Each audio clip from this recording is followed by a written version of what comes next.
जपानमधल्या बर्फाच्छादित डोंगरांमध्ये एक गोंडस माकड राहत होतं. त्या डोंगराचं नाव होतं जिगोकुदानी मंकी पार्क. त्या माकडाचं नाव होतं मोमो.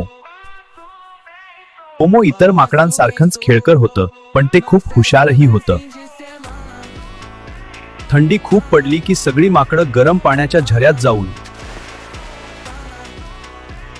बसायची. मोमो मात्र आधी सगळ्या लहान माकडांना झऱ्यात सुरक्षित बसवायचं, मग स्वतः पाण्यात उतरायचं. एकदा खूप मोठा हिमवर्षाव झाला. सगळी माकडं घाबरली. मोमोने शांतपणे सगळ्यांना एका मोठ्या शांत व्हा माझ्या मित्रांनो, मी तुम्हाला एका मोठ्या झाडाखाली घेऊन जात आहे. इकडे या, मी तुम्हाला वाट दाखवतो. सुरक्षित ठिकाणी पोहोचवलं. त्या दिवशी सगळ्यांनी मोमोचं खूप कौतुक केलं.